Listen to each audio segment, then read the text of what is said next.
Essa não, pessoal, assim não dá. Imagine só, pessoal chegar agora para mim e dizer: Saião, olha, eu descobri que os evangelhos não fazem parte do Novo Testamento.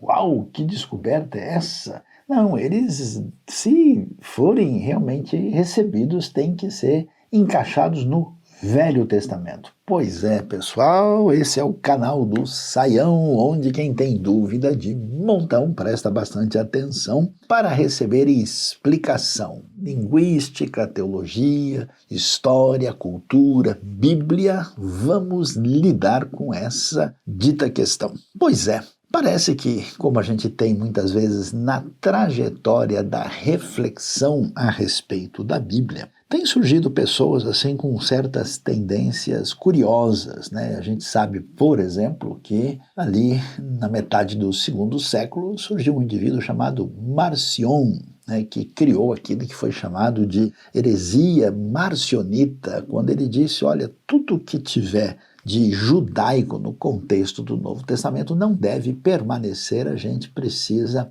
simplesmente validar tudo aquilo que se perceber distinto desse elemento judaico que pertence a algo que é ultrapassado. Como é que a gente entende? Afinal de contas, por que estão dizendo isso? Bom, algumas pessoas chegam e dizem o seguinte: olha, o que a gente vai perceber quando a Bíblia vai falar dessa nova aliança, ou seja, nova aliança é igual a Novo Testamento, né? Esse Brit Hadashah, né? O Caimé Diatheke. Como é que a gente deve ver isso? Porque essas expressões só vão aparecer lá na frente. Quando a gente pega os escritos de Paulo, quando a gente lê Hebreus vai ser explícito. Então, o que muita gente diz é que Jesus não tinha inaugurado a nova aliança, que ele só faz isso na ocasião da sua morte e ressurreição. Então, a nova aliança passa a contar a partir daí, e então no máximo finzinho do ministério de Jesus, né?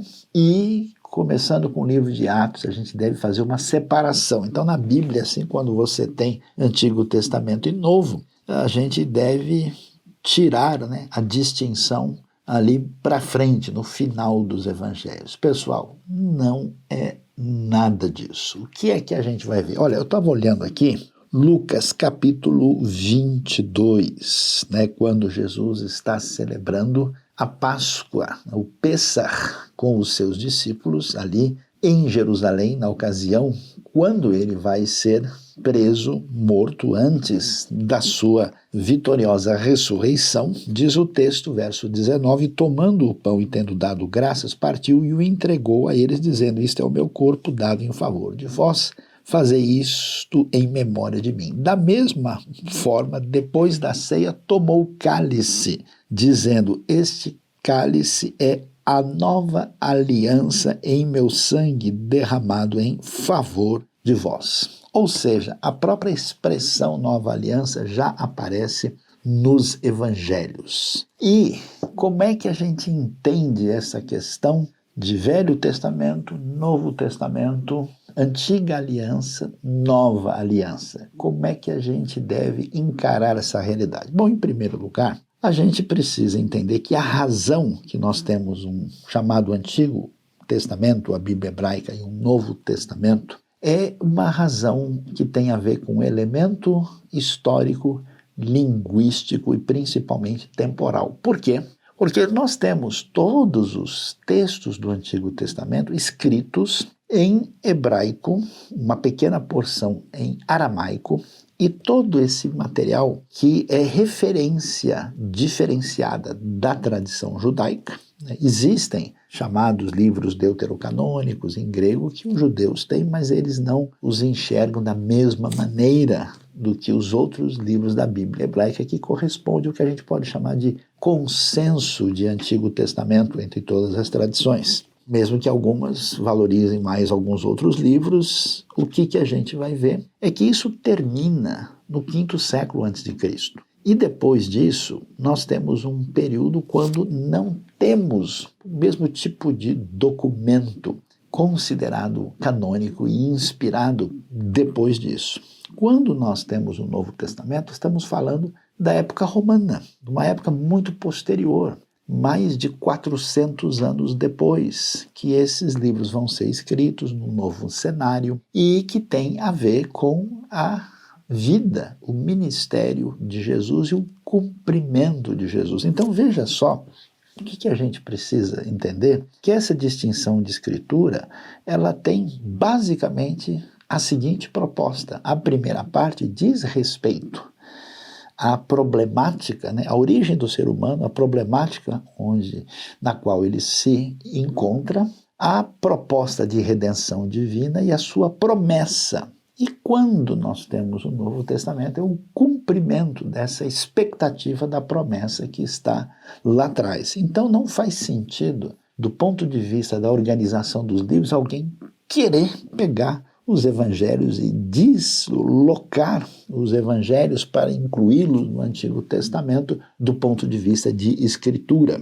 Na verdade, o que está por trás dessa sugestão não é nem uma análise minuciosa ou uma compreensão adequada do que nós temos nos textos, mas é principalmente uma ideia de que nós temos, de fato, uma diretriz para a vida da comunidade da fé, de Novo Testamento e Nova Aliança, só depois do que nós encontramos nos evangelhos. E a ideia por trás disso é uma ideia radical e equivocada, dizendo o seguinte, que os evangelhos, particularmente quando você lê muita coisa ligado a Mateus e a Jesus, tem uma proposta, e quando você chega nos escritos de Paulo e dos demais apóstolos, a gente tem, vamos dizer, uma outra teologia, um outro enfoque, e isso está por trás dessa tentativa de separação radical entre eles. Agora, por que é que a gente não pode concordar com essa ideia extremamente fora de lugar?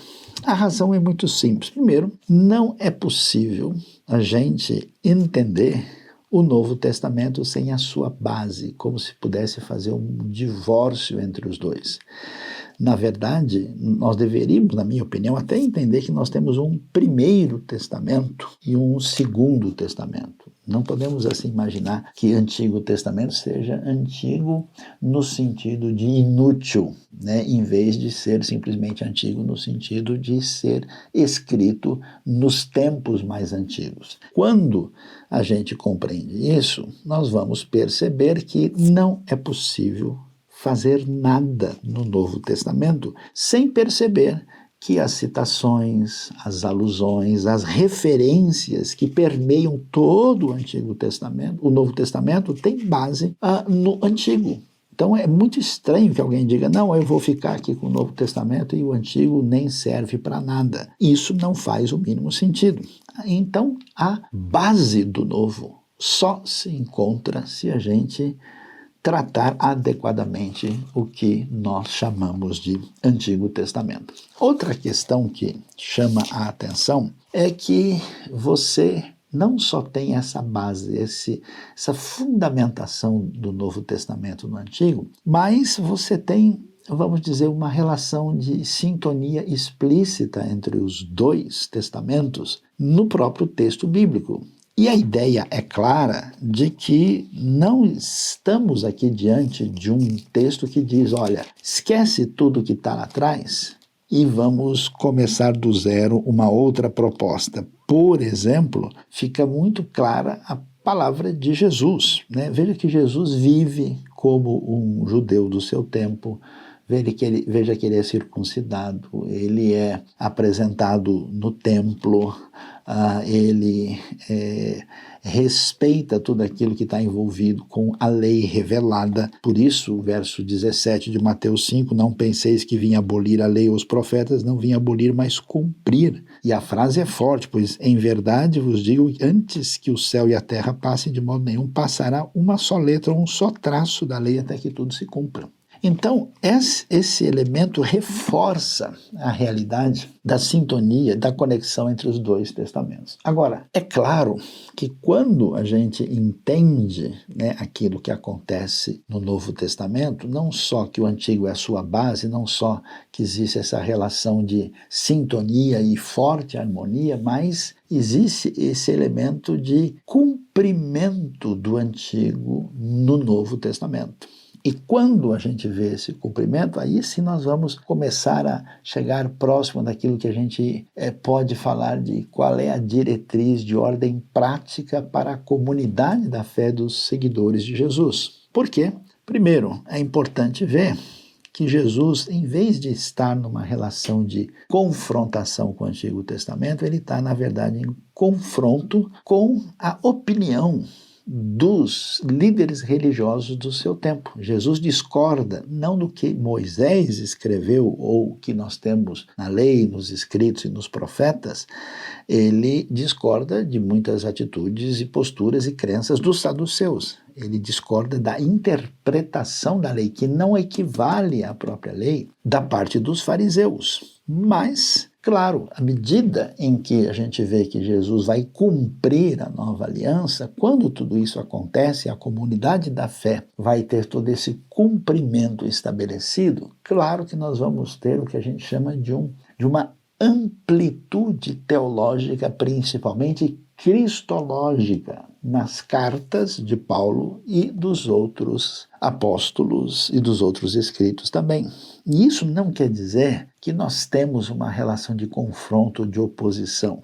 Nós temos, claro, os teólogos falam aqui nos evangelhos, nós temos uma baixa cristologia, chega lá em Paulo você tem uma alta cristologia. Sim, existe uma ampliação do entendimento de quem é Cristo Jesus. Existe um desenvolvimento teológico em função dos desafios das comunidades cristãs primitivas. Agora, preste atenção, isso não é novidade. Se você for ler a Bíblia com esse foco teológico, hermenêutico, tentando entender o texto, você vai ver que os textos têm perfis que vão tendo, vamos dizer assim, uma variação. É como um entardecer ou um amanhecer, quando você vai vendo a mudança, né? Pega o fim da noite, o começo do nascer do sol, você vai vendo uma amplitude de visão em função do novo cenário. Por quê?